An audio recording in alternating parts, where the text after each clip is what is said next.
is Jeffrey Towson. I'm a professor of investment here at Peking University in Beijing. I'm fortunate enough to have with me today Alex Zhang, who is a film producer and financier who up until 2 months ago? Yes. 2 months ago was at Alibaba Pictures. So thank you very much for coming. Thank you for having me. So standard is we ask 5 questions for all of our guests. So what is the single most important thing in entertainment in China today? Okay, it is going to be an imminent event that happens where you see the 3 largest video platforms, Tencent, Youku, and then iQIYI. The 3 are going to create partnerships and continue expanding and continue building their infrastructure until eventually one of the parent companies of the 3 starts buckling or starts getting cold feet about the expansion. And all of the speculation is that that would be Baidu, iQIYI, in which the industry will then start turning into 2 big players, Tencent and Youku, battling each other, with iQIYI either finding a new partner or merging with one of the 2. Is it considered an imminent event? And as soon as that tripartite relationship erodes into a dual relationship, that changes the entire playing field in the digital sphere. And that is when we'll start seeing either rapid inflation of prices, or we're going to start seeing rapid deflation of prices and more video content being offered by 2 platforms. And that affects the film business because as you get more companies merging and creating large distribution platforms like Alibaba Pictures has been doing, like Tencent has been doing with their Tencent Pictures unit, like Towson and Wanda are going to continue doing, you're going to start seeing companies that are in film financing become more and more about building the basic infrastructure of content delivery rather than actually content creation. And that is going to breed a larger group of companies that are going to get created that do nothing but content creation. So you're going to start seeing boutique companies out there, like the company of the director of the last hit, Wolf Warrior 2. Wu Jing's company is going to be a major content player now, and they have just been formed because of a film, Wolf Warrior. You're going to see with the success of Never Say Die, the rapid growth of Kaixin Mahua film company.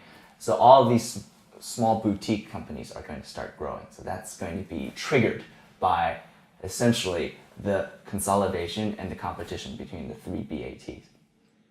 What's the biggest difference between entertainment in China and the West, let's say Hollywood? Okay, I think in terms of businesses, you'll see that the largest source of revenue and perhaps the only source of revenue for filmed entertainment in China comes from the theatrical window. In terms of digital, it is still a growing market, but for any filmed entertainment, that still nevertheless is limited to at most 10% of the revenue, whereas in the US, you'll see that theatrical revenue often stands in for a third of a film's overall revenue. And then you have DVD, pay TV, free TV, digital electronic sell-through, digital platform, and then you have theme parks, a lot of other transmedia capabilities for a film. So on the business side, that's that. For the consumer, you'll see that in the US, the average person watches about 4 movies per year. In China, that number is still around, 2 years ago, that was 0.25 per year. It's grown to about 0.5 per year. So you'll see that the viewing habits are different. So essentially you have film goers in the US, whereas you only have people who watch movies occasionally in China. Great. What is everyone getting wrong about entertainment in China? What's the biggest misconception? I think one of the biggest misconceptions is that traditional modes of storytelling, if they work in the US, and I say storytelling, not the actual subject matter, narrative styles, the 3-act structure, that's going to work in China necessarily. That is a big misconception. You'll see that in China, China's had such a long, uninterrupted history of storytelling, and then modes of storytelling in China, in my humble opinion, are predisposed to certain mediums that are not the case in the US. Case in point is the 60, 80 episode television drama that is so popular in China. Extreme long-form content, shall we say. And then you have extreme short-form content that is huge in China. You have social influencers who are turned IPs now in China, whereas in the US that's kind of growing. It's important. It's always been important in advertising, but it's not really caught on to become something that spawns filmed or TV kind of content. What's next? What's coming in 2 to 3 years that we should be paying attention to?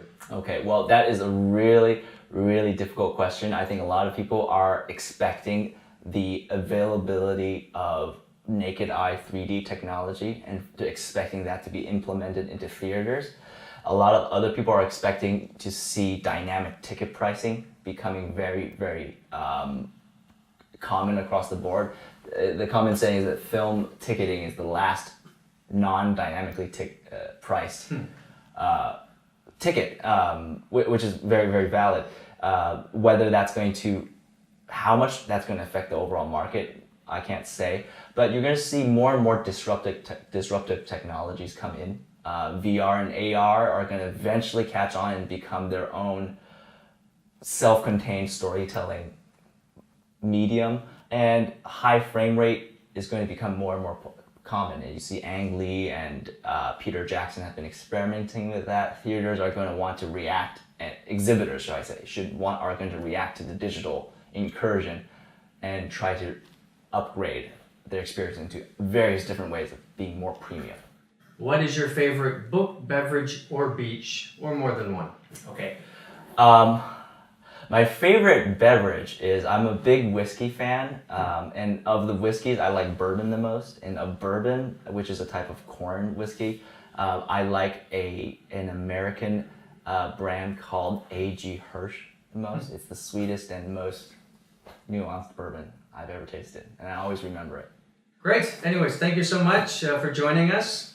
This is Jeffrey Towson from Peking University in Beijing.